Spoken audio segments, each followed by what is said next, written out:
केंद्र सरकारनं सोनम वांगचुक यांना उपोषण स्थळावरून अक्षरशः उचलून रुग्णालयात दाखल केलं। त्यावरून केंद्र सरकारला सोनम वांगचुक यांच्या प्रकृतीची काळजी आहे असं नाही, तर आंदोलनाला वाढता पाठिंबा आणि 20 जुलै रोजी होणाऱ्या मोर्चाला घाबरून वांगचुक यांचं आंदोलन उधळण्याचा प्रयत्न सरकारनं केल्याचा आरोप शिवसेनेच्या राज्य प्रवक्त्या जयश्री शेळके यांनी केला।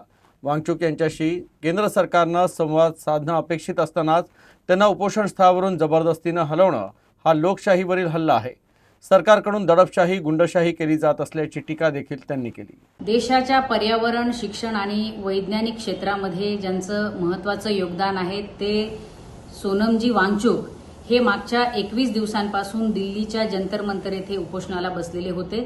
या 21 दिवसांमध्ये सरकारच्या वतीने एकाही प्रतिनिधीने त्यांच्याशी येऊन चर्चा केली नाही, आंदोलन स्थळाला भेट दिली नाही आणि हायकोर्टाच्या निकालाचा दाखला देत आज अचानक सोनमजी वांगचुक यांना प्रचंड पोलीस बंदोबस्तामध्ये रुग्णालयात दाखल करण्यात आले।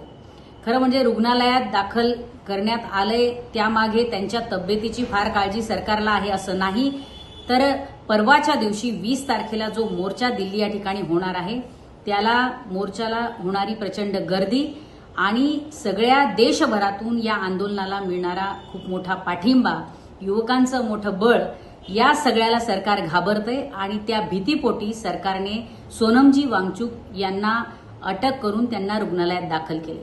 खरं म्हणजे ही लोकशाहीची हत्या आहे, ही गळचेपी आहे, कारण प्रत्येकाला आंदोलन करण्याचा अधिकार आहे। हे आंदोलन शांततेच्या मार्गाने सुरू होतं। सोनमजी वांगचुक यांच्यासोबत 15 ते 20 लोक इतरही आंदोलन करत होते, उपोषणाला बसलेले होते। या सगळ्या आंदोलकांशी चर्चा करायची सोडून सरकारने जी काही दडपशाही आणि गुंडशाही लावलेली आहे त्याचा निषेध व्यक्त करावा तितका कमी आहे। मुळात सरकारला संवादाची भीती वाटते, कारण या सगळ्या आंदोलनाचं मूळ जे काही आहे, आंदोलनाची मागणी जी आहे ती केवळ शिक्षण मंत्री धर्मेंद्र प्रधान यांचा राजीनामा घेतला पाहिजे यासाठी हे आंदोलन होतं आणि त्यामागे कारणही तसंच होतं, ते म्हणजे नीट परीक्षेमध्ये झालेला घोळ, जो खूप मोठा भ्रष्टाचार आजचा शिक्षण क्षेत्रातला म्हटला पाहिजे। एवढा मोठा घोळ झाल्यानंतर, एवढा मोठा भ्रष्टाचार झाल्यानंतर सरकारकडून जबाबदारीची अपेक्षा ही सर्वसामान्य नागरिक ठेवणार आहेत, परंतु कुठलीही नैतिक जबाबदारी न स्वीकारता शिक्षण मंत्र्यांनीही राजीनामा दिला नाही आणि या देशाच्या भारतीय जनता पक्षाच्या सरकारनेही त्यांचा राजीनामा घेतला नाही।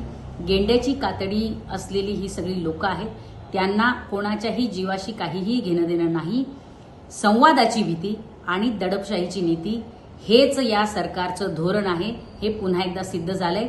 परंतु सोनमजी वांगचुक यांना अटक करून, यांना रुग्णालयात दाखल करून हा लढा संपेल किंवा हे आंदोलन संपेल अशी जर सरकार चूक करत असेल तर त्यांनी लक्षात ठेवावं की हा लढा यापुढच्या काळामध्ये अधिक तीव्र होत जाईल।